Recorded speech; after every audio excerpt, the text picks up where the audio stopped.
Coming up on the Outlaws Shootout, what's it like to be a player or referee on the sidelines when head coach Tom Slate is within earshot? You'll find out as we give you an all-access pass and mic'd up. As always, a full look at the league scoreboard and standings, and you'll hear from your favorite Outlaw stars in one-on-one. All that and, of course, full highlights and analysis of this week's game, which is an important one. Sole possession of first place on the line.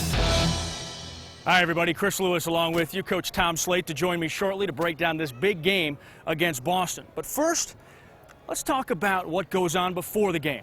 No, I'm not talking about back in that locker room. I'm talking about with you guys, Outlaws Nation, out in the parking lot. It gets crazy out there, and we sent our street team out there to find out exactly how you guys get ready for a game. It's brought to you by our sponsor. Well, it's the last game of the Outlaws' regular season here at Invesco Field, and the fans are arriving in full force. With attendance at almost 8,000, there's no shortage of tailgaters sharing their fan flavor before the game. Last game, figured we'll bring out the grill, bring out the beer and the kids, and that'll be great. Burgers, dogs, brats, you know, your standard tailgate is pretty much it. Don't try to do anything too fancy. With the grills hot and the drinks cold, Outlaw fans are finding time to eat, relax, and show off a little team spirit before the big game. Definitely grilling and having a beer. It's hanging out with the family and the kids, just enjoying the sunshine. That's pretty much it. For the Outlaws, I'm Andrew Tomasini. Let's send it back out to Chris Lewis for first half highlights. A good old battle of weaponry. The Cannons of Boston in white, the gunslinging Outlaws of Denver in dark. And this one, for the top spot in the MLL. Jitters early? Maybe. Is this thing an offensive battle in the first? Schwartzman, leading the league in goals against average, shows why with some thievery. Oh, and how about some slow-mo Schwartzman on the very next possession? That save, number 110, giving him top honors in that stat field. The Cannons' defense, not too shabby either, using Drew Westerfelt as a human pinball. Then making the former Tar Heel Sean Delaney flat-out flustered offensively. Still, zip-zip. Boston first on the board, Boyle to Posque, and that just too easy for the attackmen. Left all alone, upper right, nothing Schwartzman could do. A quick reply by Denver's Terry Kimmener, and I do mean quick. Had his corner, and bam, 1-1. Second corner, Posque again. A heater to the left side, and Schwartzman, hoping somebody decides to D up that former UAV standout. Westerfeld, this time no problem taking care of his big. Using his big old frame to rip one home, 2 goals apiece. Almost 3 goals apiece if it wasn't for Max Seaball getting robbed by pure iron, and then Max Quazzini getting kryptonite thrown at his Superman attempt. With seconds left before the halftime whistle, Brandon Mendorf dials up from long distance, beating Burt lower left and a sizzler. Outlaws up a goal at the break. Second half highlights after a word from our sponsor.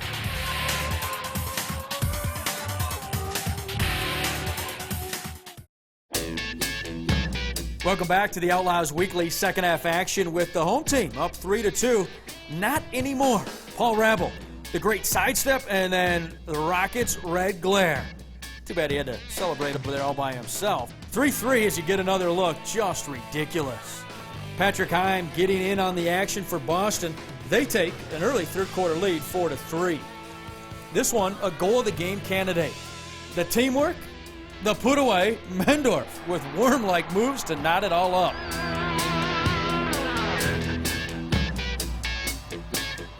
And if you look up perseverance in the dictionary, Billy Bitten's next goal should be listed as an example.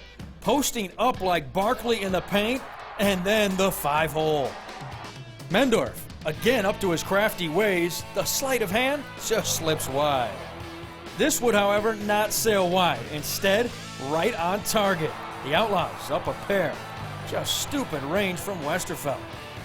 Boston late in the fourth, though, showing why they own the top spot in the league. Goal after goal as Denver's defense weakens late. Doing it from all over Bill Day's bunch, sealing the deal late with big-time last-minute saves. And they eke one out in the Mile High City with a 10-9 victory and a 2-game advantage now over the Outlaws. I thought this was the best game we've played in a couple games, so I'll take the positives out of it. And I thought we took a couple of nice steps forward offensively and defensively. We need to move forward, and we got a couple regular season games left that we can continue to build on, and hopefully in playoff time we're playing our best. Well, as you can see, everybody dejected from this week's loss. A tough one as Boston comes back, and nobody takes it harder than the head coach, and Tom Slate now joins us. Another tough loss. How do you keep morale up when things are going this way?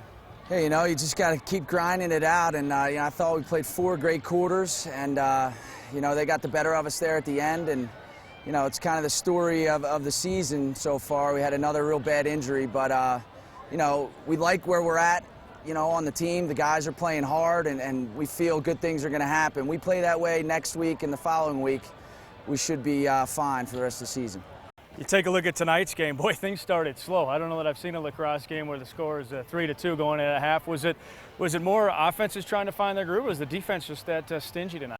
A little bit of both. It's playoff atmosphere out here, and they forced a lot of bad angles. Goalies were making good saves, and 3-2 at half, we'll take it anytime. But obviously the second half opened up a little bit, and they got the better of us. This probably isn't the last time you'll see Boston. You've been around the league long enough. Pretty good squad. It looked like you guys aren't the best of friends after a game like this as it goes down to the wire. Talk about this Boston team and kind of the thorn that they are in your spine.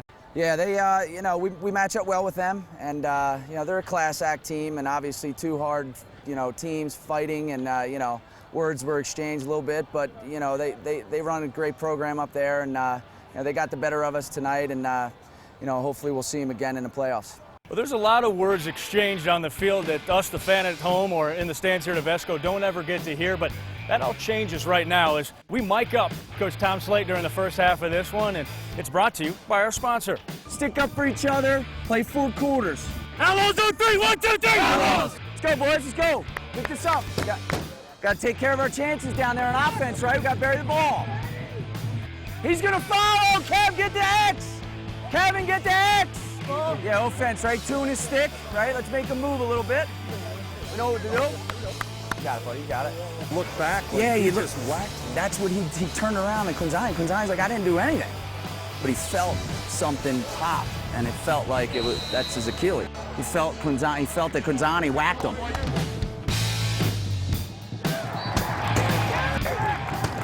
It's a first off-stick shot, right?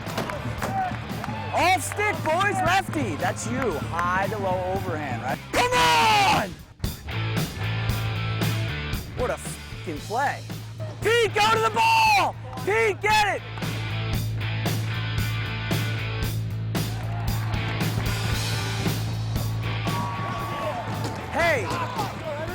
Hey, we're not abandoning the transition thing, right? We need to keep doing that on D. Right, Max? We're not abandoning the transition. Hey, they're gonna drop. Terry, nice f***ing work, right? Hey, obviously getting a little intense right now. We need to settle down and remember all our roles on this team, okay? I'll handle the refs. Everybody else, do your job. Play smart, guys, play smart. Let's go, team on 3, 1, 2, 3. Oh, Coach, you don't pull any punches there, as we just saw. You're into this game as much as anybody out there. The fans get a kind of a cool look. The one thing we didn't see is how you address these guys after a game like tonight. What do you say to them in the locker room? Hey, I don't know if there's much to say. We played a very good game for 4 quarters, and they got a couple lucky bounces at the end, and I think the guys know that, one of these days it's going to work out for us. But obviously we'll let them know some things, some personal fouls we took and maybe an unsportsmanlike, and got to clean up our game a little bit more, and we should be right there at the end. Long Island, the next opponent for you guys, they're right on your tail in the standings and looking for that second or first spot in the playoffs. How big is this game? And tell us a little bit about this team. You've already seen them this season. They are, let's say, physical. Yeah, they're, it's going to be another battle up on Long Island, up in Hofstra, and they're a chippy team, and they bring it on defense, and they're very physical. They finish their checks, and hopefully we can get some man-ups and bury the ball on man-up, and usually good things happen. Well, Coach, best of luck to you. Tough times now for the Outlaws, but good things around the corner. You guys hit the road. Good luck in Long Island. Thank you. Well, it's time now to see what the rest of the league did this week. Scores and standings coming up, brought to you by our sponsor.